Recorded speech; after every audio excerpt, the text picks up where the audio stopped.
En prochain. Parlons des algues bleues maintenant. On se souvient tous à quel point l'été dernier, la prolifération des algues bleues avait inquiété. Il y en a qui jugeaient qu'on avait exagéré le problème, mais tout le monde était d'avis qu'il était bien réel et qu'il fallait s'y attaquer. Cela dit, il y en a encore eu cet été. On règle pas ça en criant ciseaux. Il y a quelques jours, le ministère du Développement durable, de l'Environnement et des Parcs rendait public son bilan pour l'été 2008.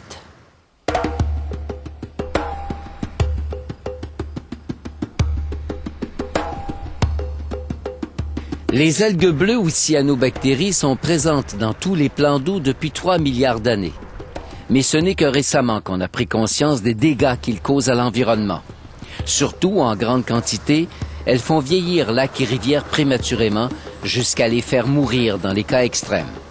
C'est qu'elles prennent le dessus sur toute autre vie aquatique, comme nous le rappelle le chercheur David Bird. Ils ont la capacité de flotter. Et c'est ça le problème, parce que dès que la biomasse devient, ou comme la masse dans l'eau devient assez important, et qu'il y ait une période de calme, de température élevée, ils vont flotter à la surface et mettre tous les compétiteurs dans l'ombre.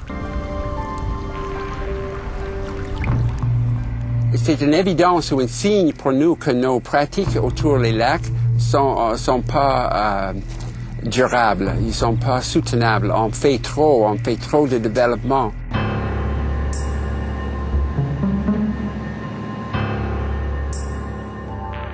Rappelons comment ces cyanobactéries se ramassent dans les plans d'eau. Le lac est un réservoir naturel vers lequel coule toute l'eau d'une région. Ce territoire est ce qu'on appelle le bassin versant d'un lac. Lorsque la pluie tombe au sol, elle suit la pente du terrain et ramasse au passage le sol qui contient le phosphore. Peu importe où l'eau tombe sur le territoire, elle ruisselle vers une seule porte de sortie, le lac ou la rivière.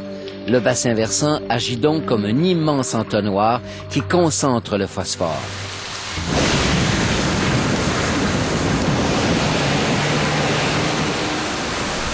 Des étés pluvieux comme ceux qu'on a connus cette année augmentent le problème.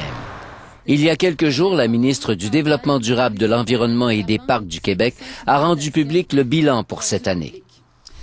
En date du 16 septembre 2008, le bilan que l'on peut faire sur la base donc des critères de l'Organisation mondiale de la santé est le suivant. 108 plans d'eau ont été touchés par une fleur d'algues bleues comparativement à 122 pour la même période en 2007. En plus, en 2008, 11 lacs ont fait l'objet de restrictions d'usage, ce qui va d'une interdiction de baignade à la fermeture complète du plan d'eau. L'an dernier, on a eu 24 lacs qui ont fait l'objet de restrictions d'usage. Il s'agit d'un bilan provisoire. On aura un autre bilan final en décembre prochain. Rappelons que les causes de la prolifération des algues bleues sont l'augmentation du nombre de résidents en milieu de villégiature qui déboisent les rives et détruisent les filtres naturels. Deuxièmement, on pointe du doigt les activités agricoles et leurs fertilisants dans les régions avoisinant les plans d'eau. Et finalement, l'urbanisation. Les surfaces pavées entraînent le déversement des eaux de surface et du sol chargées de phosphore vers les lacs et les rivières. On cherche à corriger cette situation, mais certains soutiennent qu'on en fait trop peu. Ça se peut que les cyanobactéries disparaissent pour une couple d'années, mais si on continue de travailler ou de fonctionner de la façon actuelle, on aura toujours des problèmes à l'avenir et ils vont devenir de plus en plus importants. Même en posant des gestes concrets, il faut être patient. Un lac pollué de la sorte peut prendre une bonne dizaine d'années avant que le processus soit inversé et qu'il retrouve sa santé.